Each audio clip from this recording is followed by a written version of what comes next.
What's up, ladies and gentlemen, boys and girls around the world? I would like to welcome you back to the Real Talk with Zuby podcast. On today's episode, we are going to be talking about something we have not discussed much at all on the podcast, if at all. And this is gold and precious metals. And who better to do that with than the CEO of Monetary Metals? And this is Keith Weiner. Welcome to the show. Hey, Zuby, thanks for having me. No doubt, man. Happy to have you on. So before we jump right in, please tell people a little bit about who you are and what you do. So most gold companies are about selling gold, and then they sell that with the promise that the price of gold is going to go up, so then you can sell it and make a profit. We are a little different. We are about paying interest on the gold in gold. So something closer to, we're not a bank, we're not regulated as a bank, but something more like that concept where you bring your gold, you deposit it, and earn interest on it in gold. So we believe in the gold standard as a free market in money in which everybody is empowered and enfranchised to make their own decisions. If you don't like the terms, you can take your gold home. If you like the interest rate and trust the system, then you can deposit it and earn interest, which is the key feature that was lost in the dollar system, a long time ago. What was it that got you interested in gold to begin with? So I built up a software company called Diamondware, which I sold to a company called Nortel Networks in August 19 of 2008. So right before the crisis erupted, and right before Nortel began to collapse. We were the last acquisition they ever did. So as the fall of 2008 unfolded, at first I was kind of bemused. I was like, it seems surreal to me. And then as things continued to progress, I became alarmed as what's going on. Started to study markets and then economics to figure out really how to protect myself. I had worked for 14 years, built this business, sold it, made some money. Didn't want to lose it all because crazy things were happening. Eventually came to realize that there's a problem in the monetary system. It's not working for, certainly for the average person, but at that point, not even for Wall Street. And the solution clearly had something to do with gold. And then eventually formed a business idea for how to try to solve the problem. I hear you. So a lot of people, I honestly think most people don't really understand money itself or really think much about it beyond the numbers they see on a screen or the paper notes that they hold in their hands. So can you talk a little bit about money and what money is? You mentioned the gold standard. If you can talk a little bit about the history of the USA and other countries coming off the gold standards and what the implications of that have been, I think it would be really enlightening for people. So everyone, when you say money, everyone thinks in terms of a medium of exchange. I go to the store, I want to buy a shirt.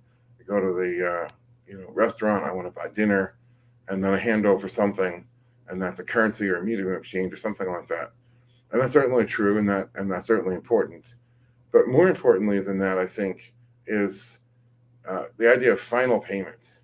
The idea that you've either delivered some goods or provided a service, and you don't care to take a flyer on the system. You don't care to just let it ride and continue to grant somebody credit. So today in the dollar system, to have a money balance is to be a creditor, is to extend credit. Whether if you own a dollar bill that says Federal Reserve note, you are a creditor to the Federal Reserve.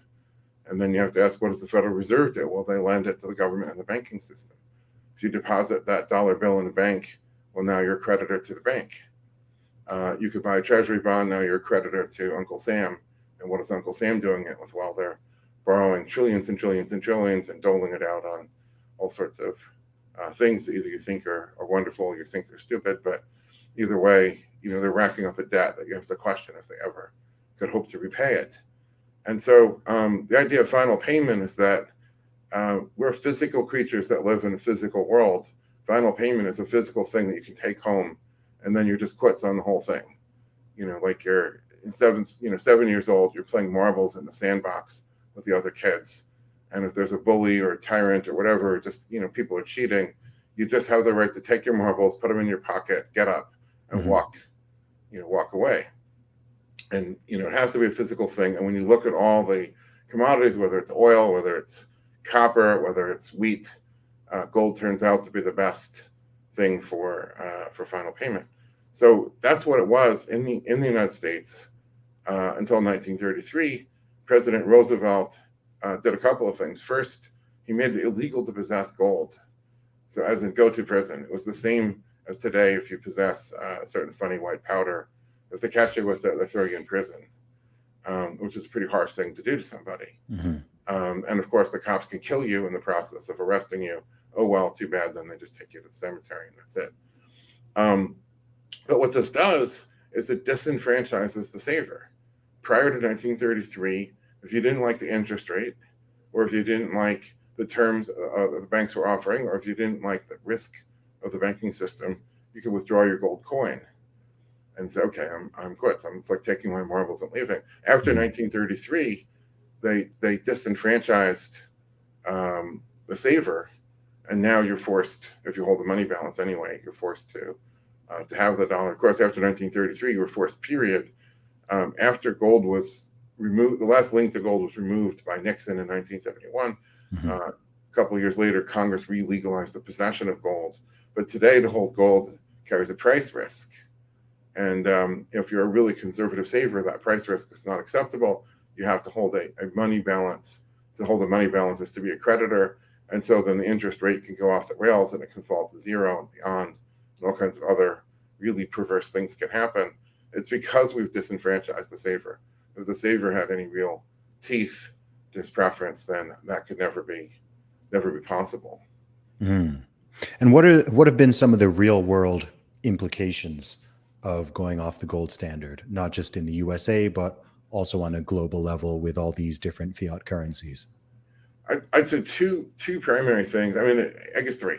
It enables governments to spend such stupefying amounts of money, and with that spending, they become more and more powerful because they become the hand that feeds more and more different things. That corrupts science, that corrupts education, it corrupts everything that it touches. Because let's say you're a scientist, it's no longer whether your theory is more valid; it's whether your theory is more politically correct. Mm-hmm.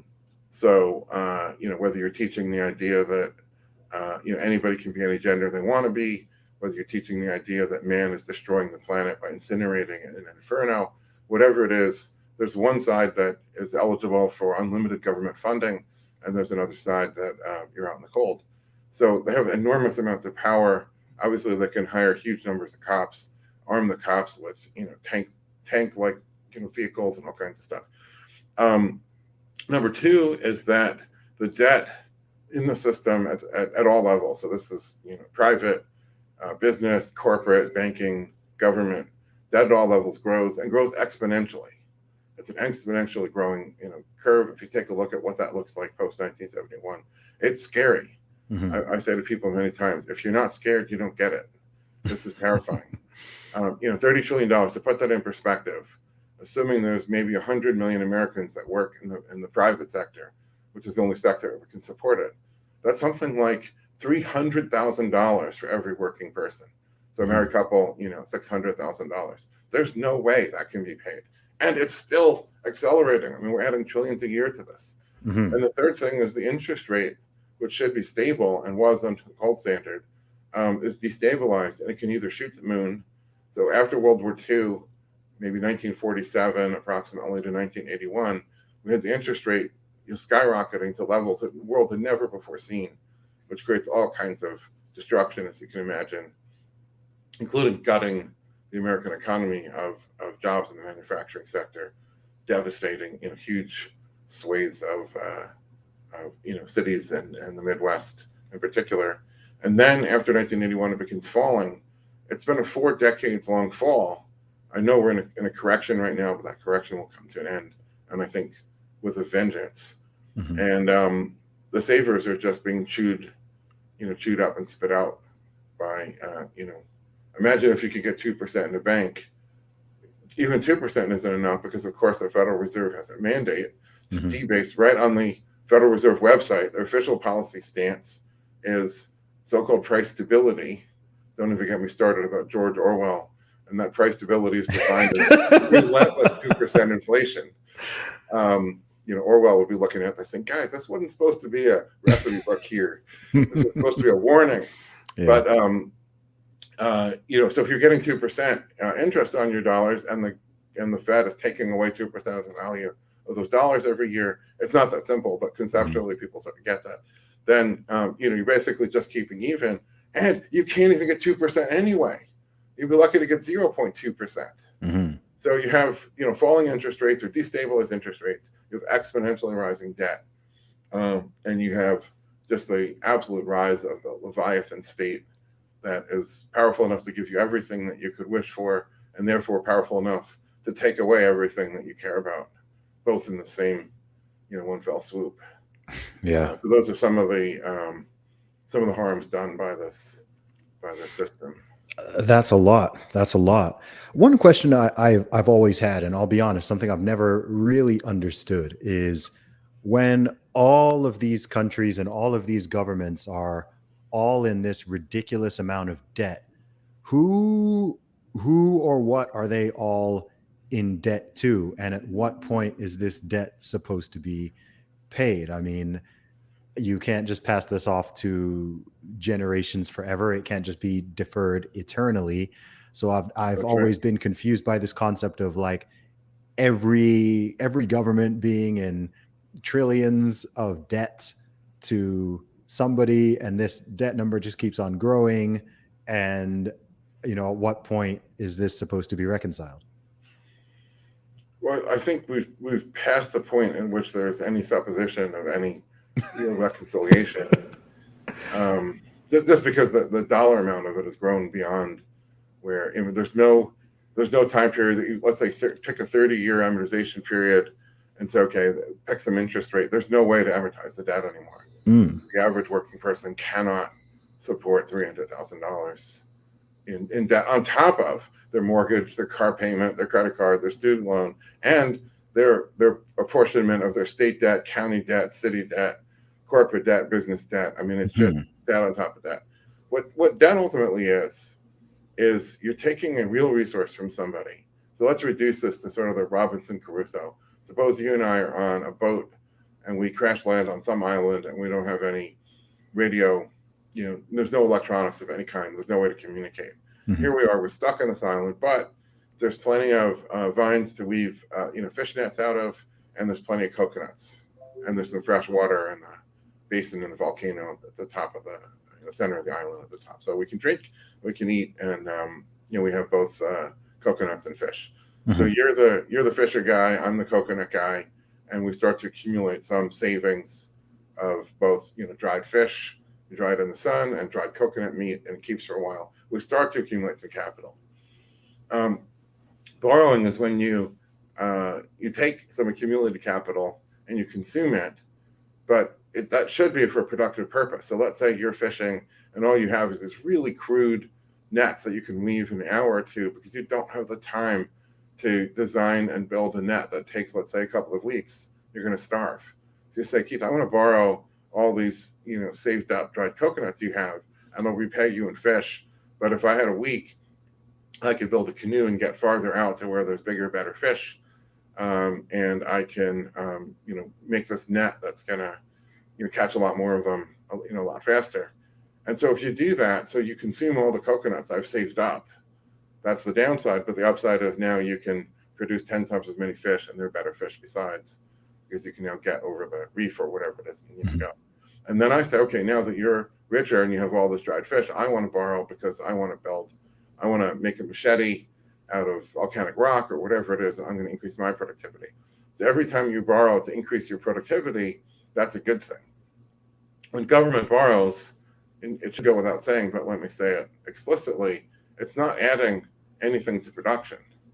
It's calling it borrowing, but it's basically just consuming it. So imagine, you borrow all my dried coconuts and you just simply eat them and then just, party on the beach and be lazy and don't do anything. Okay, well, that's fine as long as it lasts. But what do you do for an encore? Now you owe me all this coconut or fish or something, but you haven't got any.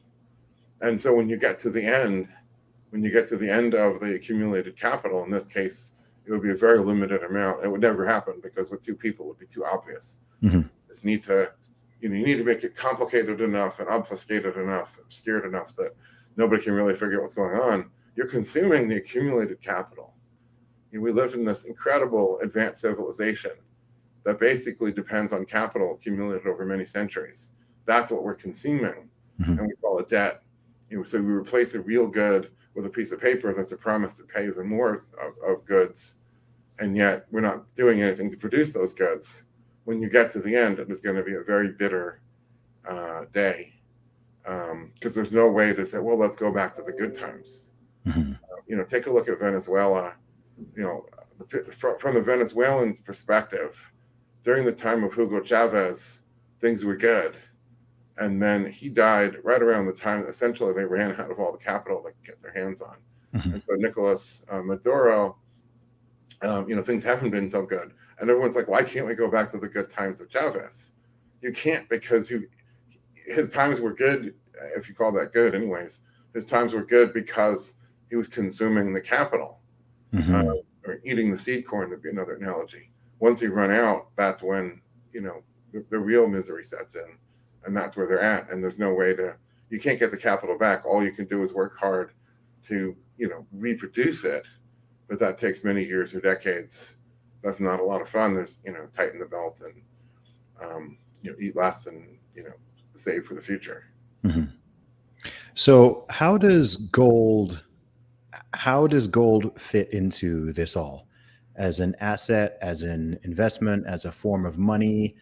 If someone is interested in trying to avoid some of these problems right now, a lot of people obviously are talking about inflation because this is something that has been spiking in various countries, especially after 2 years of what I would consider nonsensical government policies, assuming they were actually trying to help anything. So right. How does gold fit into this whole picture as a solution? So in a working free market and gold standard, gold just doesn't make it possible to have that kind of profligate borrowing, because the saver is in control when he sees a government or anyone else for that matter borrowing without means or intention to repay. He simply won't lend. Assuming you have a system as we have where the saver doesn't have that choice and they're going to borrow anyways, and gold is a way of essentially opting out of that system. You're saying, okay, well, the government's going to do what it's going to do, but I'm not going to be a lender to that. And perhaps more importantly, I'm not going to be the sucker who's holding this piece of paper that is intended to go down at a rate of 2% per year. That's the stated policy aim. And then, of course, it can go down a hell of a lot more than that. Imagine like you have a cinder block on a stone shelf, and you're pushing on it, and you're pushing on it, and you're pushing on it. It's not going anywhere. Well, there's a risk that you finally get it going, and then you just shove it right over the edge. They don't have anywhere near as much control over the consequences of their actions as they presume. There's very much a Wizard of Oz. There's a little guy behind the curtain who knows a little bit, just enough to be dangerous, and then the levers and the knobs. So if the currency is going down at some unpredictable and possibly jerky rate, then by holding gold, you're avoiding that. You're saying, okay, whoever holds that is going to take losses, but that won't be me because I'm going to hold gold instead. Yeah. That's essentially the argument. And of course, there's times when, so I argue you can't really understand gold by thinking of the dollar as money and gold as a volatile commodity that goes up and down. In the same way, I like to paint a visual picture. Suppose you're on the deck of a ship and the ship is sinking slowly. So it has a leak in the hull somewhere, but it's a small leak. It's not going down right away, but it is slowly sinking. And you happen to be in a storm where the waves are going up and down 20 meters. And you're staring at a lighthouse and you're saying, why is the lighthouse going up and down and mostly up? The lighthouse isn't going anywhere. You just have the wrong vantage point. So if you're sitting in the dollar looking at gold saying, why is gold going up and down and mostly up? It's the same exact thing. So of course people want to time the ups and downs of those waves, and there are waves. The Fed creates those waves by introducing like energy into a system. So when gold is at a low point, i.e. the dollar's at a high point, buy gold and it goes up, and then you sell it. And if you can time those perfectly, there's at least an illusion that you can get rich that way. Hmm. I'm not sure that too many traders get rich by trading, chart patterns like that. But if you say, wait a minute, let's take a more objective view. Gold is the lighthouse here, and we're looking at the dollar. Now we realize it's the dollar going down and up, mostly down. It gives us not only a longer term view to say hold the gold and not the dollar, but also kind of a more clear, understanding of what's actually happening. If gold is money, which is certainly my premise, then prices and values of other things are measured in money terms. And the Hmm. dollar isn't money. It's a very widely used credit. It's the most marketable credit. Money is the most marketable physical good or commodity. Mm. Um, then things become simpler, clearer. So I liken it to before Copernicus, everybody thought that the sun and the other planets revolved around the Earth. Yes. And it created this complexity. You had to explain the retrograde motion, right? The planets are going around and then they go backwards for a bit and they go around some more and then backwards for a bit. So even describing that motion in equations became very complicated. Hmm. And then in terms of explaining the cause of this, nobody could come up with a cause. Of course, obviously there isn't a cause. Once you realize everything's going around the sun, Hmm. then things become a lot simpler, and now the cause is simply gravity. Um, it's the same thing here, that the theory becomes simpler, your conceptual grasp of it, broadens, and it becomes much more obvious. Okay, what should I do here? Versus this dollar centric or Earth centric, heliocentric versus the heliocentric view. Hmm. What is it that makes gold implicitly or inherently valuable? I wouldn't say it's inherently valuable, Okay. but what I would say is that man has a set of needs that comes from his nature, and animals don't. I mean, animals share certain of our nature. Animals have to get oxygen. Animals have to get water. Animals have to get food. They have to get a warm, dry spot. They have to sleep. So, sort of the same hierarchy, as far as it goes. But man is capable of reason, which means production beyond just hunting for a piece of meat. And that also means planning for the future. So as you look at all the things that are available, that are either available in nature directly or can be extracted from nature with the application of production, um, each type of good. So let's just take the basic commodities, whether it's lumber, copper, wheat, soy, oil, timber, whatever it is. Each one of those things has a particular purpose. Hmm. And a lot of people like to play gotcha and say, gold, you can't eat gold. That's right. And you can't eat oil, you can't eat copper, you can't eat cotton. There's a lot of things you can't eat. So these commodities are not for eating, they're for something else. Yes. Gold, it's pretty. People like to wear it in jewelry, it's shiny, it's all these things, which is true. Um, the gold isn't for eating, and gold isn't for electrical conduction, except maybe as a very thin plating for contact or something. Gold has this other purpose, which is a monetary purpose. And I think there's something that I think is pretty well known, at least in gold circles, but not well understood. And that is virtually every bit of gold ever mined throughout human history, which is at least 5,000 years. A friend of mine wrote a book called The Dawn of Gold, in which he argues 13,000 years ago, the Neanderthals were picking up gold nuggets out of the stream beds in Europe Okay. and valuing them. But it's at least 5,000 years. We don't know. It's obviously prehistory. All that gold, and through the present, we continue to mine gold. All that Mhm. gold is still in somebody's hands, which is extraordinary. It means there's no such thing as a glut in gold. In any other commodity, if let's say the farmers plant the wheat crop, and all of a sudden the weather conditions just are perfect, the right amount of sun, the right amount of rain, the bugs are absent that year because it was a late frost or whatever it was, and the wheat harvest is 3% greater than expected, well, the price of wheat's going to crash. Um, so there's a glut in wheat, and the glut conditions remain until excess consumption comes into the wheat market, and reduced production, pulls supply out of the wheat market, and then you work the glut off, and hopefully by within a year or two, you're back to normal. Mhm. There's no such thing as a glut in gold, um, which is an extraordinary thing. You can draw a lot of inferences from it, but the simplest one that I like to use is Suppose you're walking through the desert here, and I live in a suburb of Phoenix. So 20 miles out of town, you're in the middle of this desert, and in the summer it gets hot. Like it can be 115 to 120 degrees. So for metric people, that's 45 to maybe 50 degrees centigrade, Mm-hmm. and bone dry, like you're putting your head in an oven. If you're hiking around there in the afternoon, it will turn deadly very quickly. You become very dehydrated. If you don't get water, you're going to die. Mm-hmm. So suppose you're wandering around, getting pretty close to death, but still stumbling around, and you see a guy selling, 1 liter jugs of water at the back of his pickup truck. What is the first liter of water worth?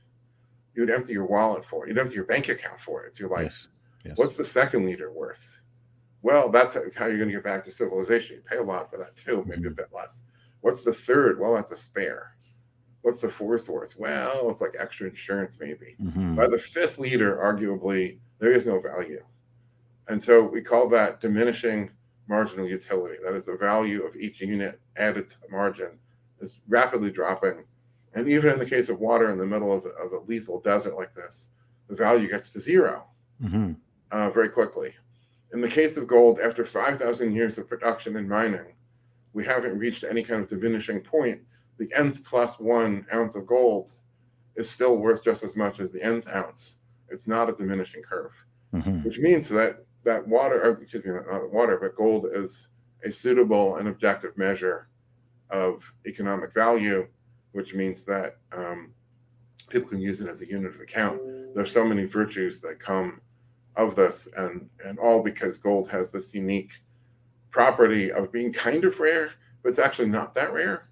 It's common enough that everybody can have some. I mean, if you had a hypothetical element called unobtainium, it might be really rare and really scarce. It wouldn't work as money because nobody could get their hands on it. If you had something as common as sand or water, it wouldn't work as money because everybody can get as many hands full of it as they want. So you kind of need to find that right thing in the middle. Gold doesn't tarnish. Gold is infinitely divisible, but also recombinable. Every particle of gold is the same as every other, so you go through all the properties.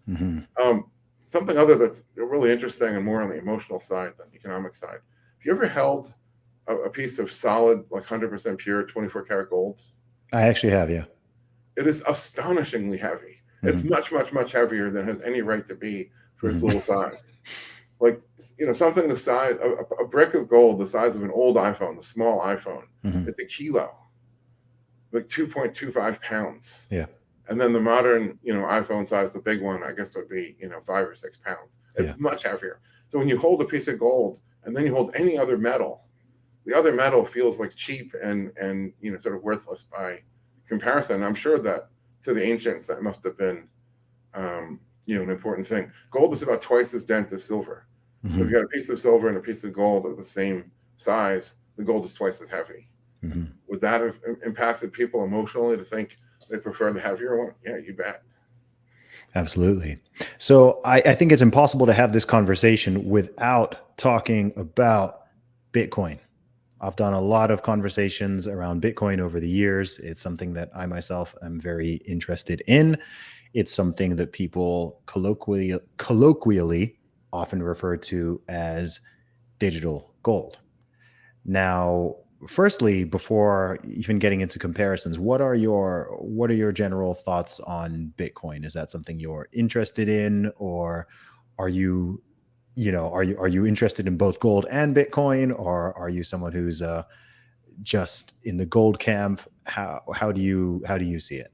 So I'm very interested as a monetary economist, as a monetary scientist, somebody who would study how these things actually work. I'm very interested in that sense. And I'm also interested in that, these things give us the ability to conduct experiments using the real world as the lab and kind of see how they work. So my conclusion, and I've written quite a lot of material on Bitcoin, is that it isn't money and it isn't sound. I love the term digital gold, and of course all the imagery. When anybody tries to graphically depict a Bitcoin, it looks like a piece of gold that's implanted either with or embossed either with some sort of electronic circuitry, from a circuit board circa the 1970s. We can actually see the traces and everything on it that are really big, or the Bitcoin B, with the hash mark through it, Mm-hmm. embossed on this gold coin, and it's intended to connote gold. But of course, it isn't.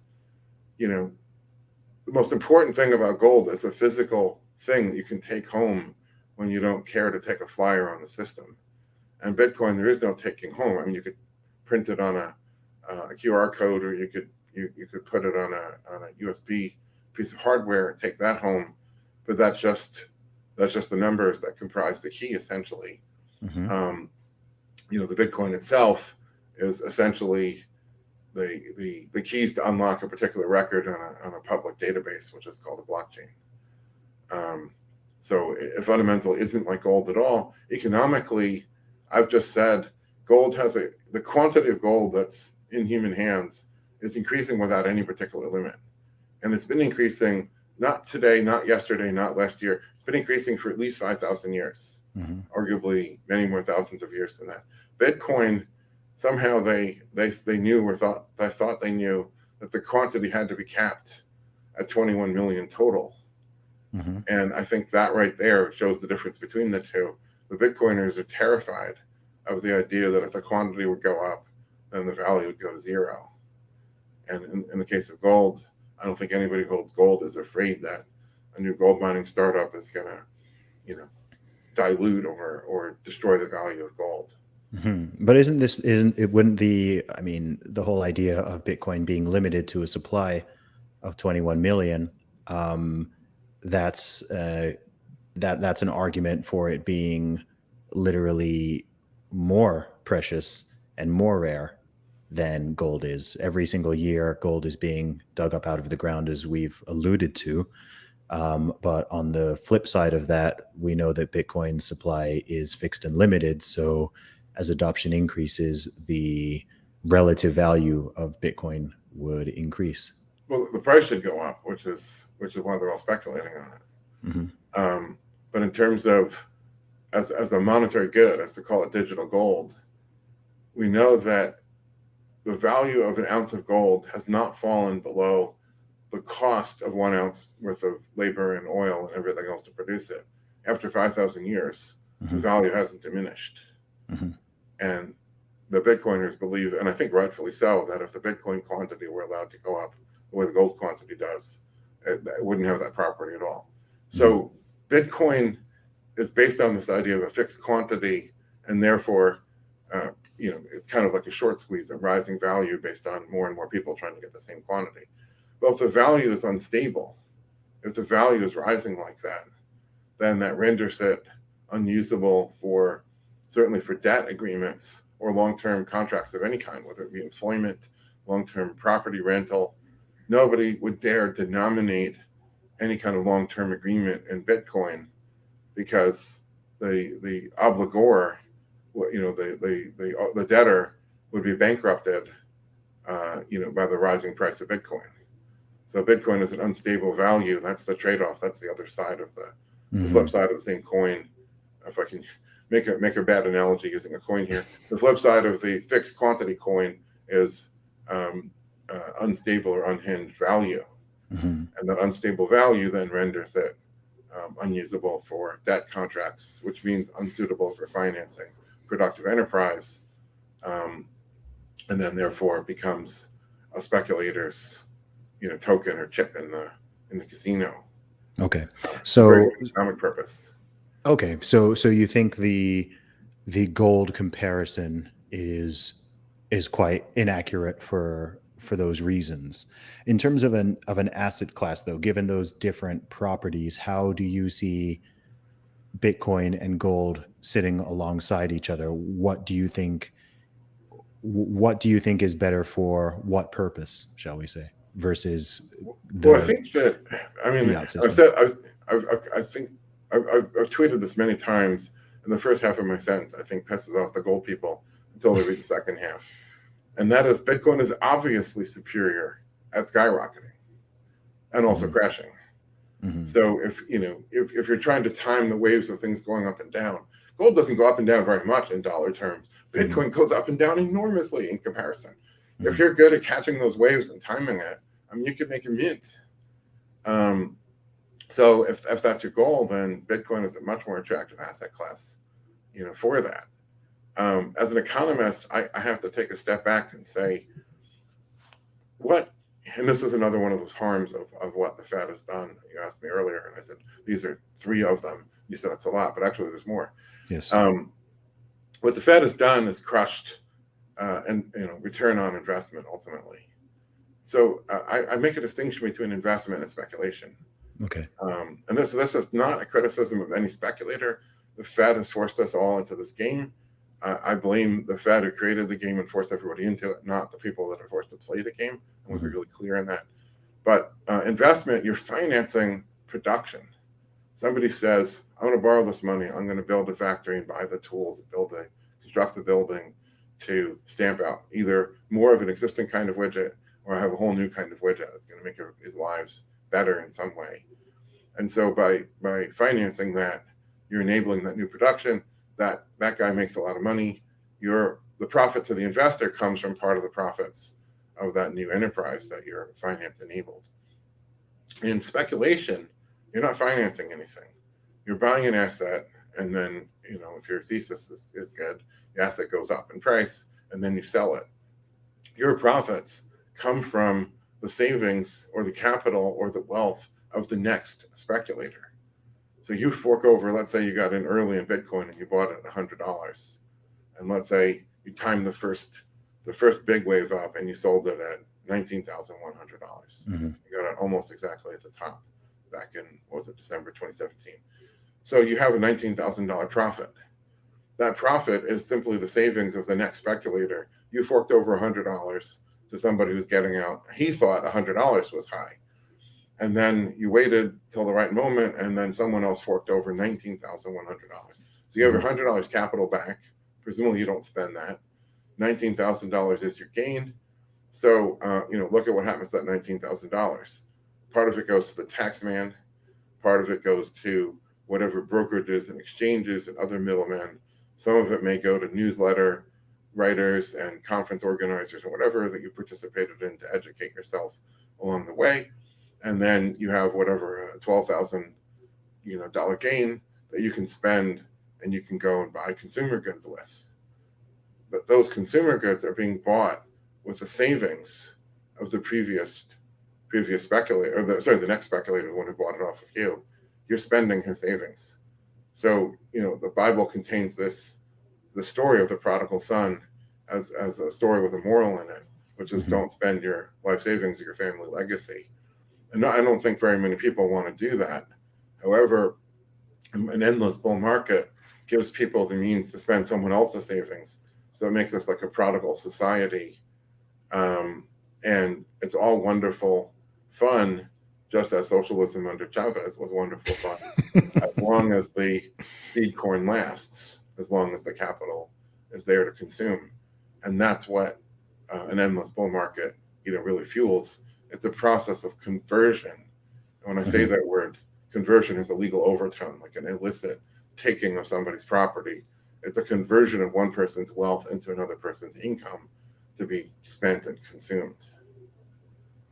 But what about over the long course of time? Because, of course, right now, I think one issue with comparing gold and Bitcoin is time scale itself.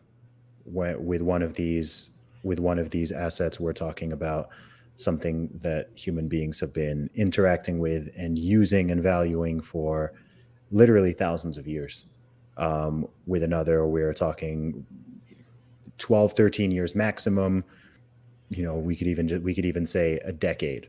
And of course, I think it's around 2140, I think, when the last Bitcoin would be mined. So for a lot of people who have the vision of the Bitcoin standard, the idea is that over the course of the next century, these price fluctuations will stabilize as adoption increases and as the number of new Bitcoins going into the system decreases, and there will be a point where it becomes far less volatile.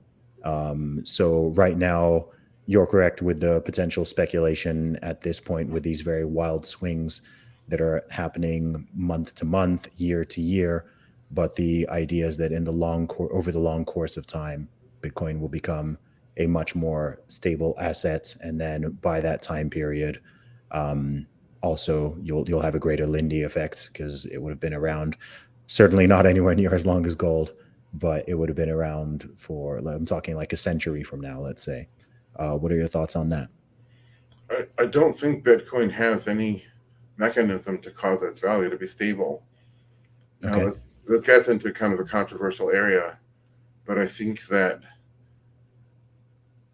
if the price of something is set exclusively by the marginal speculator, the speculation is the only thing that really is the price setting process is speculation and speculation alone, then I don't think it can ever be stable. I think it's like the ocean. There's always waves. And sometimes there's little ripple waves, and sometimes they're giant tsunamis. But the ocean never reaches an equilibrium because there's various inputs of energy in various forms, including sunlight, falling water, falling rock, all kinds of things happen, and the oceans are always being disturbed by inputs of energy. Um, and I think that Bitcoin is always going to be like that. And then on top of it, I would argue that because its quantity is fixed, even relatively small changes in demand necessarily, this is a feature, not a bug. This is by design, not by accident, and not something that can be corrected. Small changes in demand necessarily mean large changes in price. That's a feature, not a bug. Mm-hmm. So how does it become stable? Well, I've had a lot of arguments with a lot of people, including the guy who wrote the book, The Bitcoin Standard. Mm-hmm. And basically the answer is, well, hand wavy. And besides, waving the other hand, you're just a gold bug. Argumentum ad hominem, because your company is a gold company, you're invalid in this argument. Mm-hmm. I'm like, okay, you want to make that argument, that's fine, but you haven't won the argument. You just, waved your hand. But I don't think there is a mechanism for stabilizing its value. Okay. I mean, the reason I'm asking all these is, a lot of it is I want to, I'm personally, I'm quite fascinated by the kind of binary split that people have with, a lot of people view it as Bitcoin or gold, right? That's not my personal perspective. I'm extraordinarily interested in Bitcoin. Everyone knows I'm a Bitcoin holder, and I've been an advocate for it for several years. I'm a big fan of Bitcoin. However, I don't think that Bitcoin and gold, or even other currencies, and this will annoy the Bitcoin maximalists, I don't think that Bitcoin and even all other cryptocurrencies cannot that there's no others that can coexist with it, and so on. And so I'm not in the sort of gold or Bitcoin camp. I'm like, okay, these are two different assets which have some similarities in their properties. As we've discussed, they have some very different ones. I mean, for the most obvious thing in the world, one of them is a physical metal, one Right. of them is a digital asset class. Just that in itself puts them in very different categories for me. And I think people get interested in these things for different reasons. Some people are traditional investors, some people are speculators, some people are traders. Um, some people are just looking to store their wealth so that it doesn't lose value via the typical inflation of the dollar, pound, or euro, and so on. Some people are looking for a medium of exchange. I mean, day to day, it's not like some people are like, oh, well, you can't spend Bitcoin. Most places don't accept Bitcoin. I'm like, well, you don't go into places with, there are places where you could sell gold, but we don't walk around with gold bars and gold coins at this point either. So to me, I'm kind of in the middle of all this thing, rather than having a binary view of, okay, it has to be this one or it has to be that one. I think both have value and both have a use case. So let me respond with first an earnest statement and then kind of a humorous joke. The earnest statement is, I mean, in a very broad sense, I think we agree. Let's have a free market. Let's have the government stop taxing the gains on these things. And there's so many other ways the government has. I love the term nudge. This was Cass Sunstein, twisting everybody's arm to buy into the Affordable Health Care Act. I love that. Well, we just have to nudge the people if they don't want to go along. Well, let's get rid of all this government nudging via the tax code, via regulations, and the regulations are quite pervasive. So it's Mhm. even down to financial advisors and banks. Reasonable and prudent investment decisions, all kinds of things that bias everybody in favor of the dollar and against both gold and Bitcoin. Let's have a free market, and let's see, what wins in the free market. Electric cars versus gasoline cars, Yes. schools that teach wokeism versus schools that teach maybe the traditional three R's, and Mm. kind of leave it at that. Um, so in that sense, I think we agree. Then to your comment about Bitcoin maximalist, um, every time somebody says Bitcoin is the only legitimate cryptocurrency and all the others are bleep coins. On Twitter, I post there's an old Dilbert cartoon where Dilbert goes to Dogbert, and Dogbert is always the scheming, let's be evil and take over the world kind of thing with some scheme that he's concocting. Dogbert, what are you doing? And Dogbert looks up at him and says, I'm working on press releases for, bogus, green energy solutions. Here, listen to this. By 2030, scientists predict that you'll be able to power your home with the breeze from your refrigerator door. And Dilbert says, "Oh, great! Now, how am I going to tell the legitimate green energy solutions from the scams?" Mhm. And Dilbert says, "Seriously, you think they're legitimate ones?" So I like to post that when someone is saying, comparing one versus another, because it's my view. Yeah. Well, with me in general, with everything, number one, I'm not an expert on every subject, and I don't pretend to be. One reason I love doing this podcast is to learn more from other people, and I also, I think with so many things, it's important to always keep. You can have strong beliefs and positions on things that you've thought a lot about, but always keep that door ajar.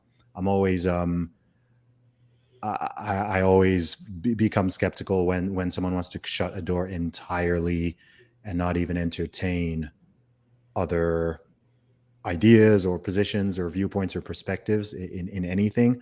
I think that's kind of, I don't know. It's kind of concerning. And actually, I think it's a bit rooted in fear, because I think if you're totally uncomfortable with someone, even, bringing up another idea or having a different perspective or anything, and the answer is just to attack and go with the ad hominem or, name calling or Right. whatever, it makes me think, well, that reeks of fear to me. I get someone having a very strong perspective, but it's like, well, you could be wrong, right? Like I could be wrong, right? The gold maximalists could be right. The Bitcoin maximalists could be right. The people who think that this thing is, that this Right. altcoin is going to, in the long term, beat Bitcoin, they could. I don't think they're correct, right? I think Bitcoin is very different and unique from all of the other cryptocurrencies for a whole host of reasons. Just like I think gold is unique. There's lots of metals out there, but gold has very specific properties that make it unique and valuable. And so to directly compare it to another metal, is not good. But if someone was like, hey, you know what? Maybe here's why silver is better than gold, or here's why platinum is better than gold. I'll listen to them. I want to hear the perspective. I think the question that Bitcoin has to answer, and I'm not going to frame this as a conclusion. I'll frame this as a question. The observation is in every other technology, whether it's engines to power things, whether it's the automobile and who was the first maker of the first automobile, to every other technology, computer networking. If you remember computer networking in the 1970s and 1980s, you had NetBIOS and you had Banyan Fines and Novell NetWare. You did have TCP/IP. It was one of the computing standards. Um, in which technology is the first one developed, the best and remains on top forever. Mm. Um, and in order for there's $1 trillion bet riding on Bitcoin right now. In Mm. order for that bet to really be the right bet, then Bitcoin would have to be right. Not only best now but best forever, and that means that there's a whole categories of innovations that can't occur, because if they occur, they wouldn't occur within Bitcoin. They would occur as an innovation with some new coin that came out, and then it wasn't backward compatible to Bitcoin. Um, then the new coin would take share from Bitcoin, and Bitcoin would eventually be displaced by it. Mm. And is that what's the argument that Bitcoin has to be the be all and end all? And that although Bitcoin represents a technological innovation over, let's say, gold, then there can't be any further technological innovations over Bitcoin, or certain categories of them, anyways. So what prevents that is essentially the question, and I'd rather leave that as a question. I don't have the answer to that, but I think that's something that somebody should be thinking about. Yeah. Well, I think it's fantastic food for thought. And I've had many Bitcoiners on this podcast. It's been great having you on, Keith, because you're the first person I've had on to specifically talk about gold and to discuss some of the things we've talked about today. And this is not the end of this ongoing conversation. So thank you so much for coming on. Before we jump off, where can people find you online? So on Twitter, I'm at Real Keith Weiner. My company's website is monetary-metals with an S.com. And then I have lots of commentary and analysis of Bitcoin, gold, currencies, interest rates, all the usual stuff, and obviously lots of information on how investors can get started earning interest on their gold and silver as well. Amazing. Monetary-metals.com. Awesome. Keith, thank you so much for coming on the show, man. Really been enlightening and really enjoyed talking to you. Thanks for sharing your insight. Thanks for having me.